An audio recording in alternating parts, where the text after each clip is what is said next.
Bismillahirrahmanirrahim. Assalamualaikum warahmatullahi wabarakatuh. Innal hamdalillah nahmaduhu wa nasta'inuhu wa nastaghfiruh wa na'udzu billahi min shururi anfusina wa sayyiati a'malina.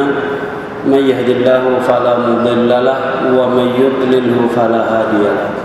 Asyhadu an la ilaha illallah wahdahu la syarika lahu wa asyhadu anna Muhammadan abduhu wa rasuluh alladzi la nabiyya wa la rasula ba'da. Ya ayyuhalladzina amanu taqullaha haqqa tuqatih wa la tamutunna illa wa antum muslimun.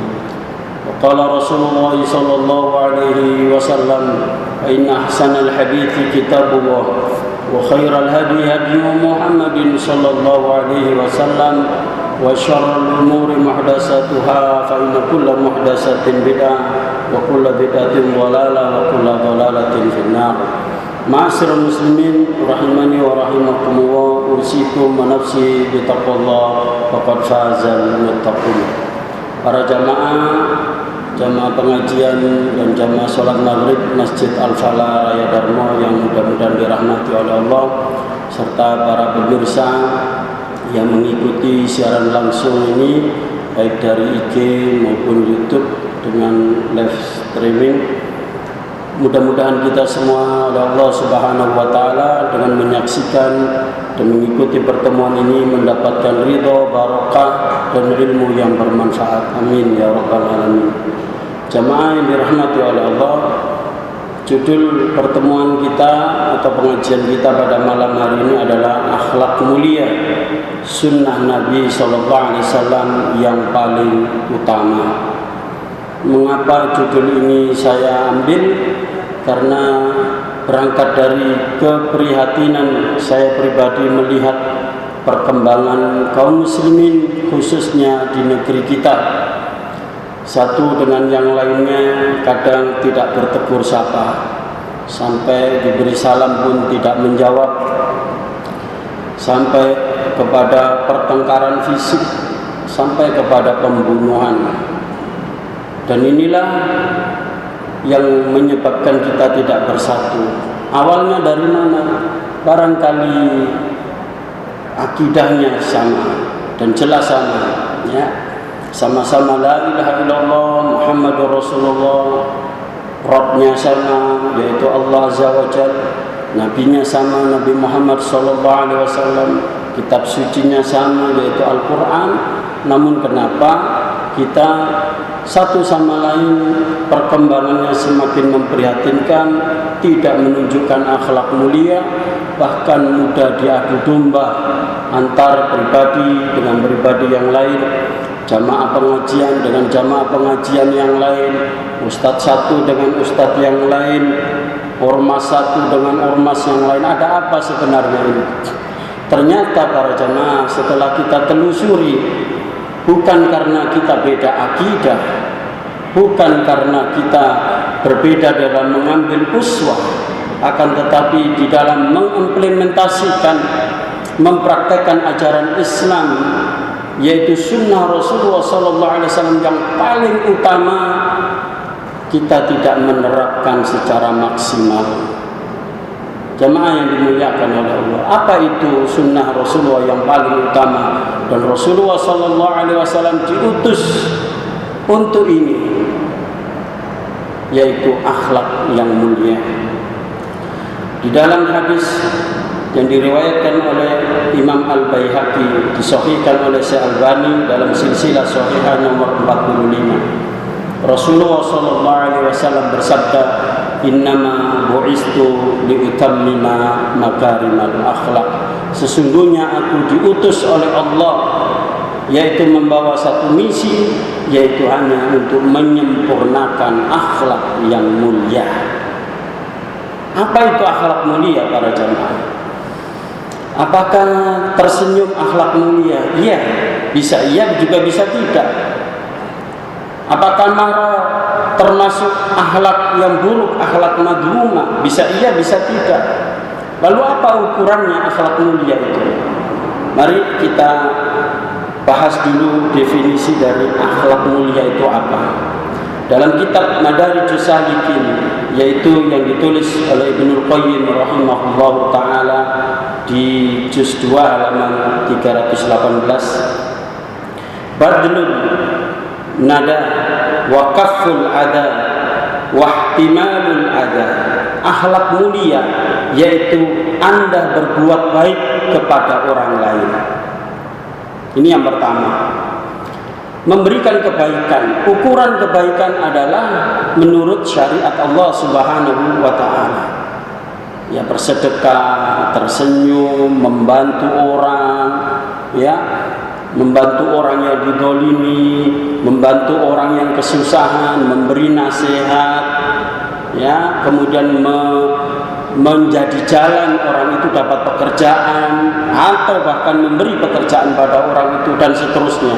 Segala bentuk kebaikan. Bahkan orang sering melupakan kebaikan itu yang paling agung adalah memberi ilmu. Ini lebih daripada harta. Kalau ada orang sedekah dengan harta, itu bagus, tapi jauh lebih bagus ketika orang itu bersedekah dengan ilmunya. Apakah ilmu din maupun ilmu umum, ya, itu jauh lebih berharga, dan itu termasuk orang yang baik. Orang tercela menyembunyikan ilmu, ya, menyembunyikan ilmu, menyembunyikan keterampilannya, hanya dipakai untuk dirinya. Dia tidak mau mengajarkan kepada yang lain. Kalau diajarkan pada yang lain, nanti akan tumbuh banyak pekerja yang sama seperti dia, takut tersaingi. Ini akhlak madhmumah, bukan sikap seorang mukmin. Yang pertama, berbuat baik. Yang kedua adalah menghindari menyakiti orang lain, menghindari menyakiti perasaan orang lain. Apakah dengan kata-kata, apakah dengan perbuatan.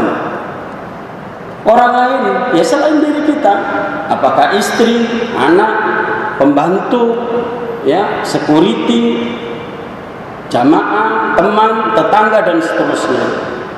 Ini yang kedua. Orang yang berakhlak mulia, dia akan menghindari dari menyakiti hati orang lain. Yang ketiga adalah sikap bagaimana dia ketika disakiti, yaitu menahan diri, sabar ketika disakiti oleh orang lain, tidak membalas keburukan dengan keburukan yang serupa. Demikian ini definisi akhlak yang mulia menurut Ibnu Qayyim Al-Jauziyah rahimahullah ta'ala. Jamaah yang dimuliakan oleh Allah, dan ini merupakan tugas Rasulullah SAW. Beliau diutus sebagai Rasul untuk menyempurnakan akhlak yang mulia ini. Nah, kalau disebut akhlak mulia adalah merupakan sunnah Rasul yang utama, atau sunnah Nabi SAW yang utama. Apakah sunnah itu sendiri? Sunnah adalah perkataan, perbuatan Rasulullah SAW dan persetujuan dari beliau SAW. Namun kita di sini tidak membahas pada sunnahnya, akan tetapi kepada akhlaknya. Jamaah yang dimuliakan oleh Allah. Kemudian selanjutnya, kita sering menyaksikan orang itu rajin sholat, tapi korupsi. Bahkan umroh haji berulang kali dari hasil korupsi. Kita dapat memastikan bahwa orang seperti itu ibadahnya tidak benar. Meskipun dia rajin sholat, rajin puasa, dan seterusnya. Kenapa? Karena dia tidak menghubungkan antara tauhid, keimanan, antara ibadah yang dia kerjakan dengan amal saleh, dengan akhlakul karimah. Jadi tiga hal ini saling terkait para jemaah. Akidah yang benar, ibadah yang benar, kemudian akhlakul karimah. Satu sisi ada orang yang mengutamakan akhlak. Bagaimana cara duduk, bagaimana ketika memimpin rapat, bagaimana ketika makan tangannya harus di atas meja, bagaimana memegang garpu, bagaimana menerima tamu, dan seterusnya yang dipelajari oleh orang-orang yang ya sekuler ya. tidak dikaitkan dengan agama. Para jamaah, memang indah kelihatannya, tetapi ketahuilah itu ibarat buah imitasi. Indah memang, bagus, tetapi tidak bisa dinikmati. Lalu bagaimana akhlak mulia menurut Islam itu? Akhlak mulia di dalam Islam adalah buah dari tauhid yang betul, tauhid yang lurus, ibadah yang sesuai dengan sunnah Rasulullah, sesuai tuntunan beliau Shallallahu Alaihi Wasallam, barulah membuahkan akhlak yang mulia. Jadi senyumnya bukan dibuat-buat. Kalau sodako pun bukan karena ada pilkadal, ya Pak. Ini kan lagi marak pilkadal, apa itu? Pemilihan kepala daerah langsung. Ya, kelihatannya dia nyumbang, tapi ada motif supaya milih. Tidak ada makan siang gratis katanya. Jamaah yang dimuliakan oleh Allah, bukti bahwa tiga hal ini saling terkait. Di dalam Al-Quran disebutkan oleh Rasulullah SAW, oleh Allah Subhanahu Wa Taala, dan nanti ditafsirkan oleh beliau SAW, yaitu dalam surat Ibrahim ayat 24 sampai 25. Ayat ini dibacakan di depan sahabat beliau SAW. Alam tara kaifa daraballahu masalan kalimatan thayyibatan ka syajaratin thayyibatin asluha sabitun wa far'uha fis sama tu'ti ukulaha kulla hinin bi idzni rabbiha wa yadribullahu al-amthal lin-nasi la'allahum yatadzakkarun. Allah Subhanahu wa taala berfirman dalam surah Ibrahim 24 sampai 25. Apakah kamu tidak memperhatikan bagaimana Allah telah memberi perumpamaan tentang kalimat thayyibah? Kalimat thayyibah apa Bapak Ibu? Kalimat la ilaha illallah diumpamakan oleh Allah seperti pohon yang akarnya menghujam ke tanah, mengakar. Asluha sabitun, kuat kokoh akarnya. Wa far'uha fis sama, batangnya menjulang ke langit. Dia semakin dalam akarnya, semakin tinggi batangnya, kemudian menghasilkan buah setiap musim.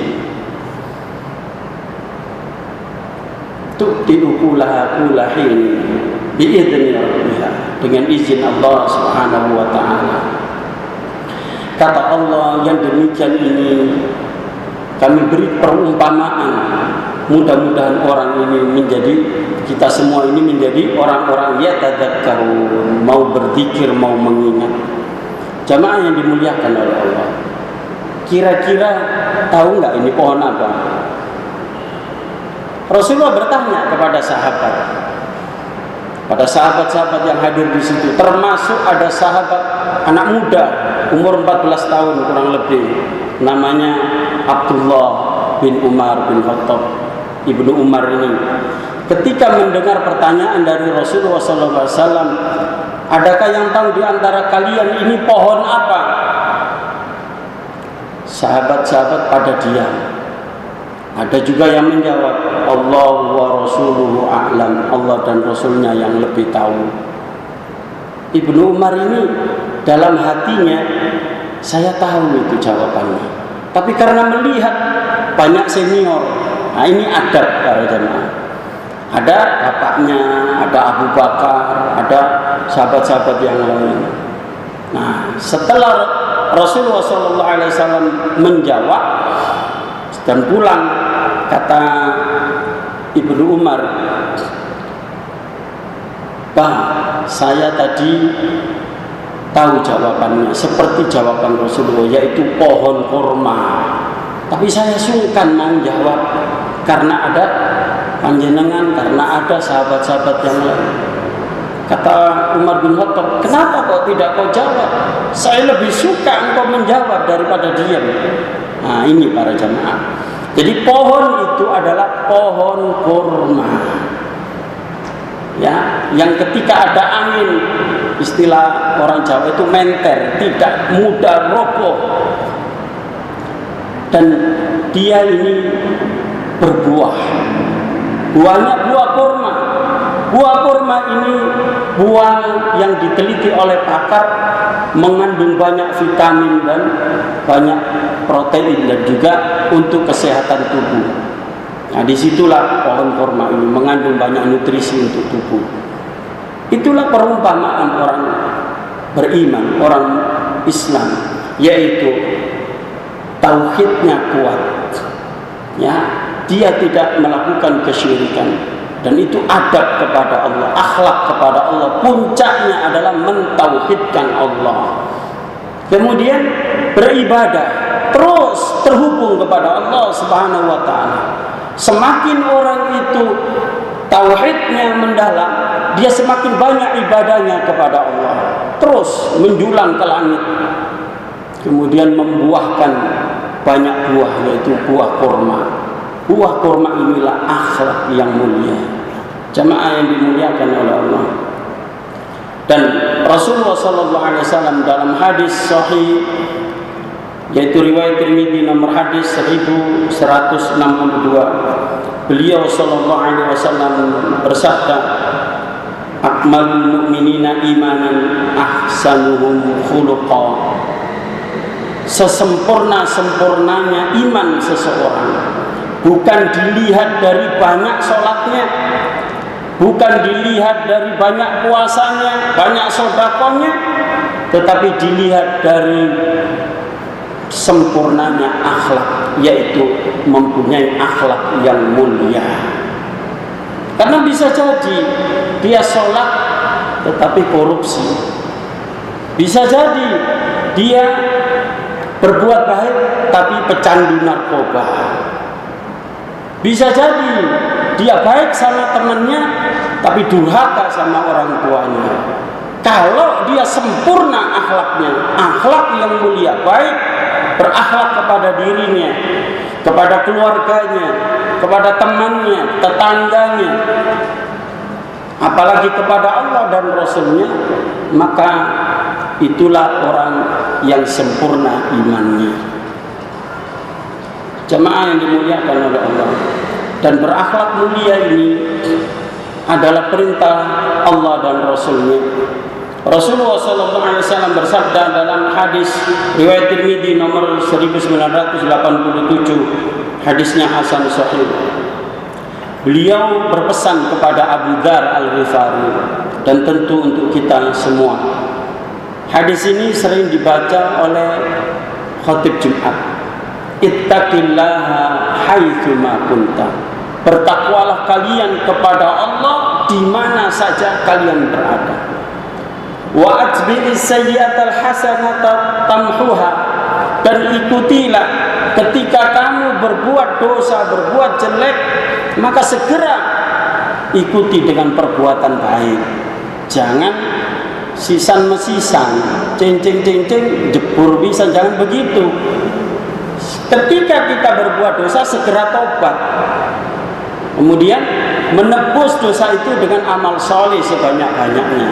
Jadi menyesal itu seperti itu. Orang diterima oleh Allah tobatnya itu kalau dia pertama menyesal, yang kedua berjanji tidak mengulangi lagi, yang ketiga menebus dosanya dengan banyak berbuat amal kebaikan. Begitu pula ketika kita dicurhati orang, ada orang yang ahli maksiat dan seterusnya curhat kepada kita, apa dosa saya ini diampuni. Kita jawab, kalau kamu tobat dengan sungguh-sungguh pasti diampuni oleh Allah. Kita motivasi, jangan ngedonkan orang. Oh, ini awakmu gak kira di sepuro, dosa wis akeh. Enggak begitu para jamaah. Semua kita kalau taubat, hatta orang musyrik sekalipun melakukan dosa yang paling besar, kalau dia sebelum mati taubat, Allah akan menerima taubatnya. Wa khaliqin nas, yang ketiga, dan bergaullah. Artinya apa? Jadi orang itu jangan diem di rumah, mentang-mentang lockdown, ya kan? Biasakan yang tidak biasa, kita balik. Ya, jangan biasakan yang tidak biasa. Silaturahim, Ya, meskipun kita batasi tentunya karena COVID-19 ini, corona ini. Sebenarnya corona ini masih ada atau enggak? Kok kemarin saya itu nyoba sekali ini dalam pandemi pergi salah satu mall nggak jauh dari sini, uyel-uyelan lah, Masya Allah. Tapi di masjid kita renggang-renggang. Nanti jangan sampai ada yang selfie loh Pak. Nanti pasti kalau selfie, foto bareng itu mesti rapet gitu. Ini kan jadi aneh. Nanti sampai di potret diunggah ke YouTube. Ya, jangan. Ya. Jadi kalau kita komitmen, kalau memang sholatnya renggang-renggang, di luar juga jangan kemudian rapet-rapetan. Nah, kembali lagi para jemaah, wa khaliqin nas bi khuluqin hasan. Bergaulah dengan sesama manusia dengan akhlak yang baik, akhlakul karimah. Jadi orang Islam yang baik itu bukan diam tok di rumah menyendiri, individualis. Dia harus bersosialisasi. Kadang ketemu teman, ketemu tetangga yang baik, alhamdulillah. Ketemu tetangga yang tidak baik, ketemu teman yang tidak baik, itu ladang amal bagi kita untuk mendakwahinya. Dan kita bersabar atas apa yang dia perbuat kepada kita. Tadi kita kembali ke definisi akhlak. Pertama, berbuat baik pada orang lain. Kedua, ya, kedua apa tadi Pak? Sudah lupa, ya. Pertama, berbuat baik kepada orang lain. Kedua, tidak menyakiti hati orang lain, tidak ganggu orang lain. Karena banyak orang yang ahli ibadah masuk neraka bukan karena banyaknya ibadah, bukan ibadahnya tidak diterima, karena tekor. Kenapa? Hablum minan nasnya buruk. Ada seorang datang kepada Rasulullah, ya Rasulullah, hadis ini sahih riwayat Bukhari, bisa dicek di dalam kitab Adabul Mufrad. Ya Rasulullah, ada tetangga saya seorang wanita yang dia ini rajin ibadah, sholatnya bagus, ibadahnya bagus, puasanya bagus, tapi lesannya tidak berhenti-henti. Dia ini menyakiti tetangga, yang ngerasani lah, yang memfitnah lah, yang mengomentari jelek lah.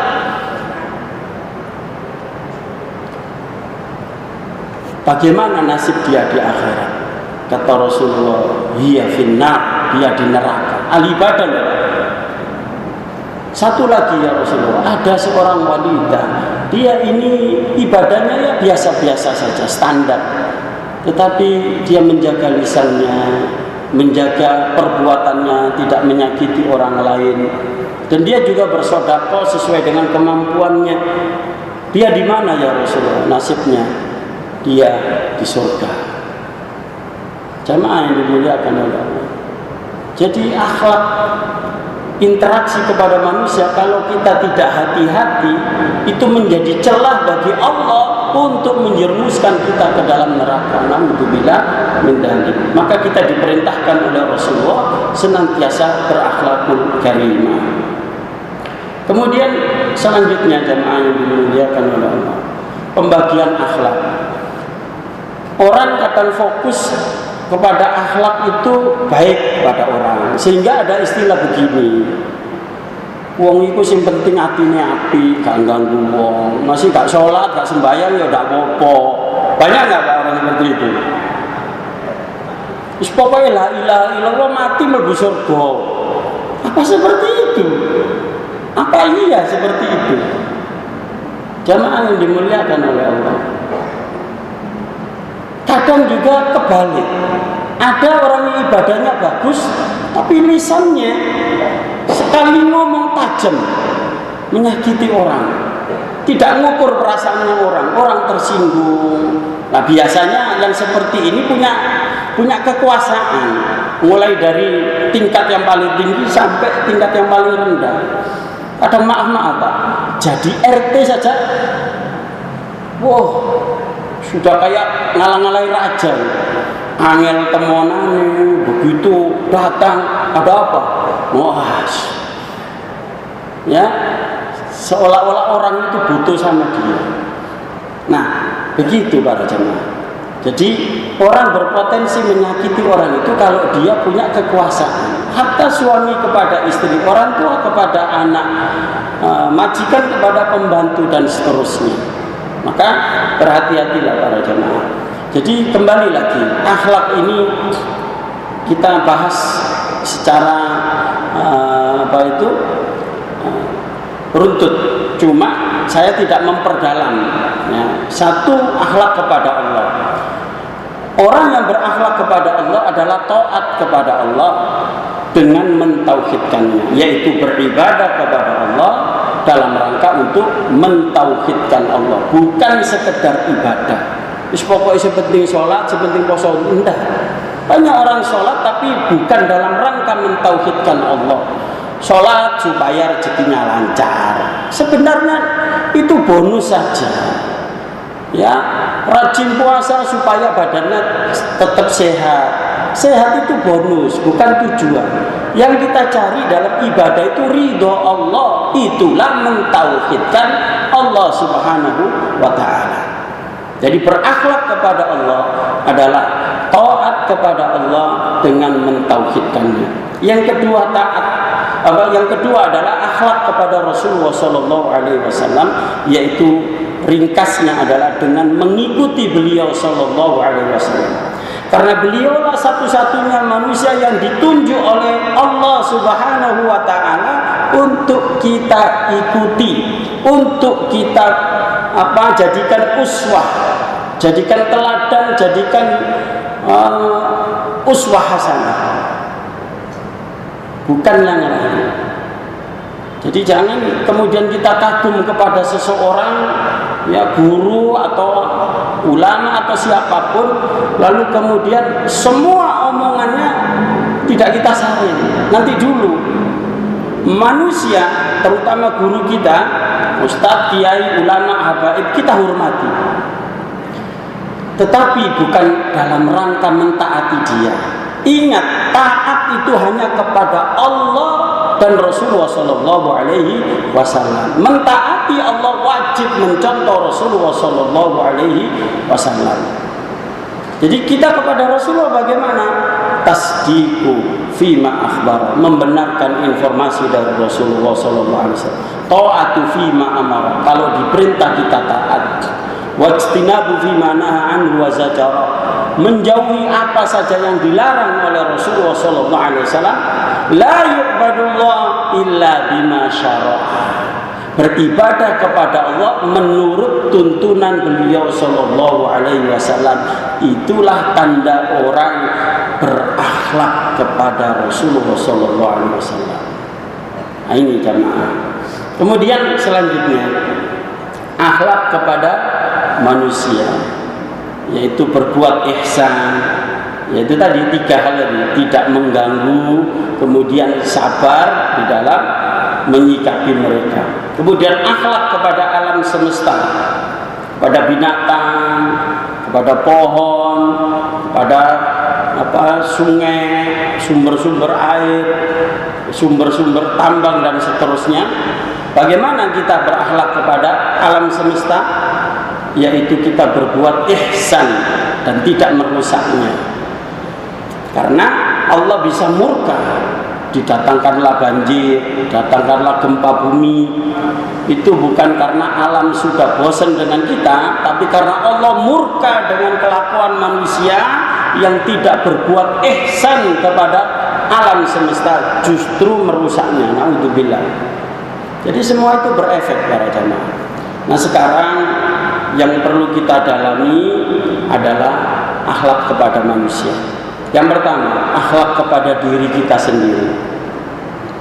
Memberikan hak-hak yang menjadi dalam diri kita. Ada jasad, ya, ada fisik, ada ruhiyah. Nah jasad kita berikan haknya. Hak makan, hak istirahat, waktunya istirahat. Jangan kemudian diforsir kerja terus, istirahatnya 1-2 jam. Itu nanti kita mendolimi diri kita sendiri.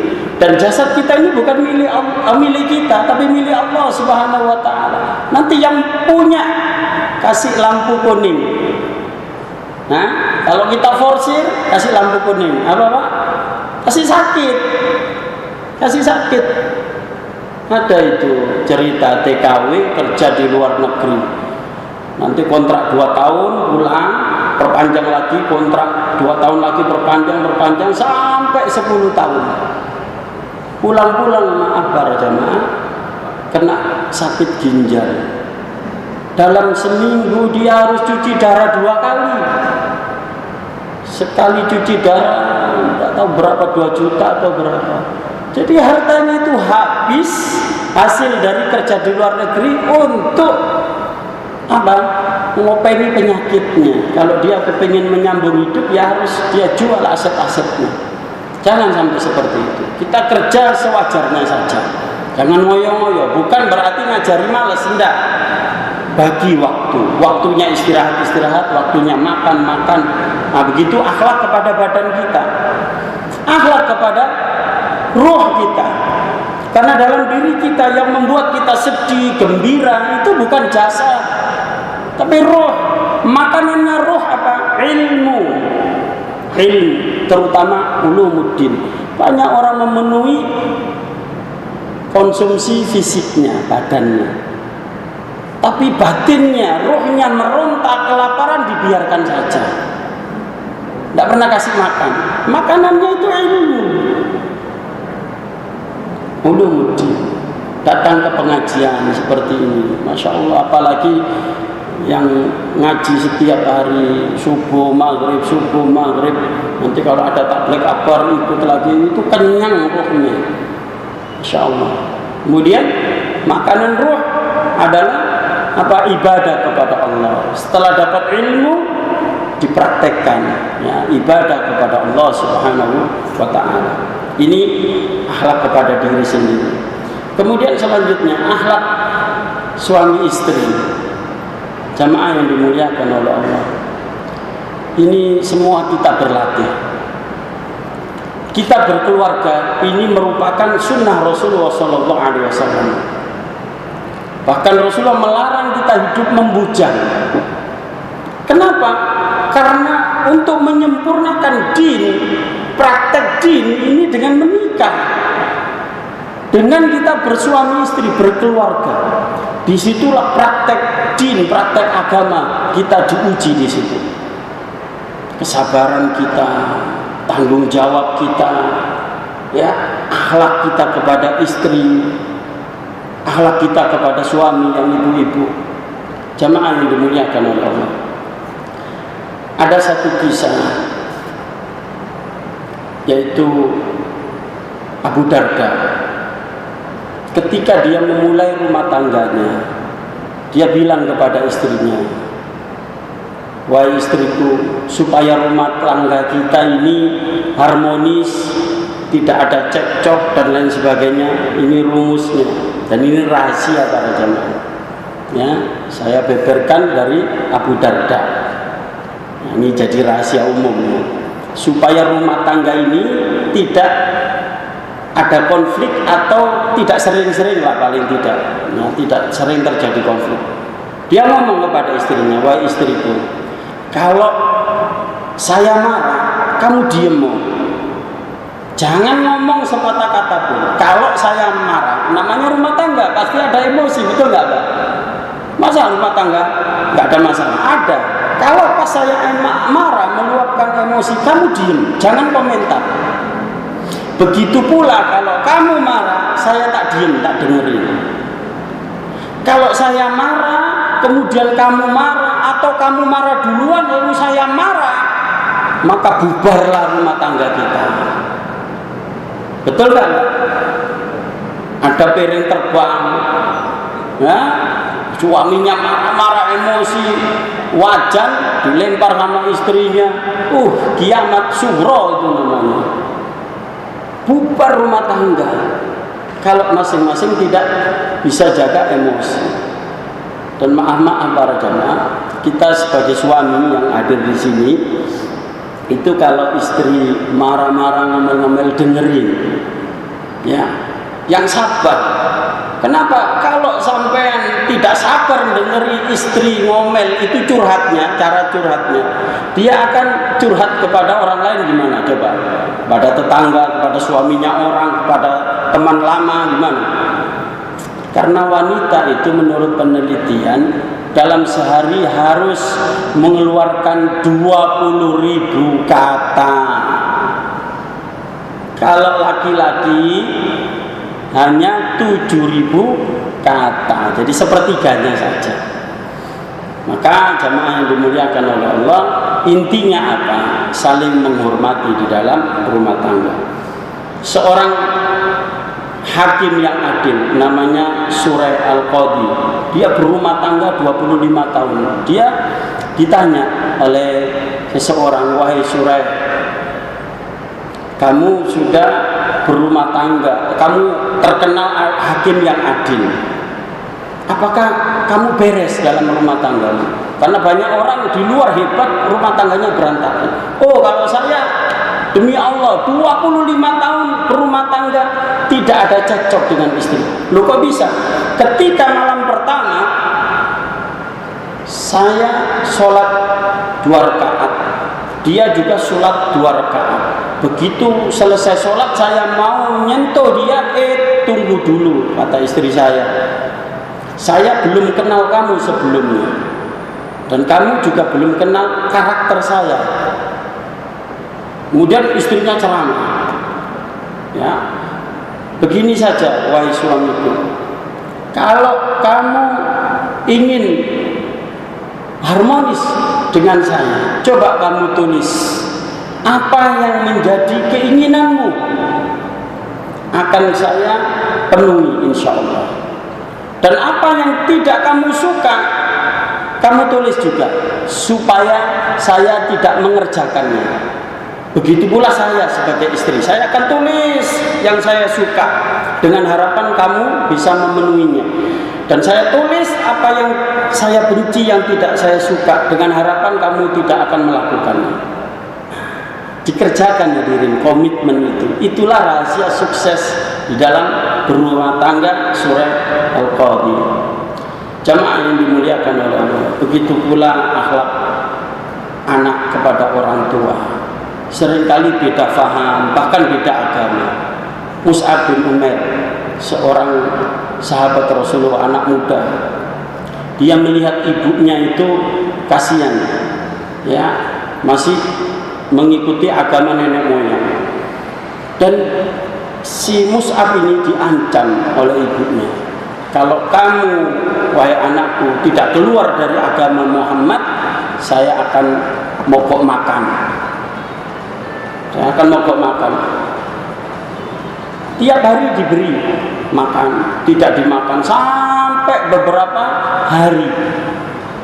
Ibunya tidak kuat. Apakah kamu tahanan? Apakah kamu tidak kasihan kalau ibu ini mati dalam keadaan kelaparan? Kamu cobalah kembali ke agama nenek moyang. Wahai ibu, meskipun ibu punya 1000 nyawa, saya tetap mengikuti agama Nabi Muhammad. Akhirnya ibunya luluh para jamaah dengan kebaikan Mus'ab bin Umair ini. Jamaah yang dimuliakan oleh Allah, begitu pula akhlak di dalam berdakwah. Allah perintahkan kepada kita, ud'u ila sabili rabbika bil hikmah wal mau'izatil hasanah wajadilhum billati ahsan al-ayat. Ajaklah manusia itu dengan hikmah dan pengajaran yang baik. Jadi berdakwah itu beda dengan jihad semangatnya. Semangat dakwah itu semangat menawarkan kebaikan, mengajak dengan hikmah, dengan sunnah Rasulullah SAW, dengan metode Rasulullah SAW. Bagaimana Rasulullah berdakwah kepada umat ijabah, umat yang sudah memeluk Islam, dan bagaimana Rasulullah berdakwah kepada orang kafir, umat dakwah. Bagaimana metode beliau? Itulah bisunnah, itu bil hikmah wal mau'izatil hasanah, dengan metode yang terbaik, mau'izah hasanah. Sekarang mau'izah hasanah itu bisa lewat YouTube, Twitter, ya Facebook dan seterusnya itu. Dan seterusnya. Kemudian di dalam berdakwah, yaitu dalam surat Al-Imran 159, fabima rahmatin minallahi linta lahum walau kunta faddan ghalidhal qalbi lan faddu min hawlik fa'fu anhum wastaghfir lahum wa syawirhum fil amr fa idza azamta fatawakkal 'ala Allah innallaha yuhibbul mutawakkilin. Karena rahmat dari Allah, kamu wahai Nabi Muhammad berlaku atau bersikap lemah lembut terhadap umat ini. Andaikan kamu berhati kasar, keras, bengis, kejam, mereka akan menjauh darimu. Nah, ini akhlak mulia para jamaah. Maka maafkanlah kesalahannya. Kalau dia ada dosa kepada Allah, mintakan ampun dan bermusyawarahlah dan bertawakallah kepada Allah ketika sudah membuat keputusan. Inilah jamaah yang dimuliakan oleh Allah. Bagaimana kita berakhlak yang mulia itu. Tentu masih banyak keterangan yang belum saya sampaikan dan ini jauh dari cukup, ya. Maka dari itu para jamaah yang dirahmati oleh Allah, pesan saya sebagai dai ya kepada diri saya dan para jamaah, mari kita banyak mengkaji Al-Quran dan As-Sunnah, kita amalkanlah, ya, kita amalkan itu, baik itu masalah akidah, ubudiyah, sunnah, akhlakul karimah dan seterusnya. Kalau kita bisa mengamalkan secara maksimal, itulah kita sudah berakhlakul karimah. Kurang lebihnya mohon maaf. Aku qouli hadza astaghfirullahal azim wa lakum. Subhanakallahumma wa bihamdika asyhadu an la ilaha illa anta astaghfiruka wa atubu ilaik. Assalamualaikum warahmatullahi wabarakatuh.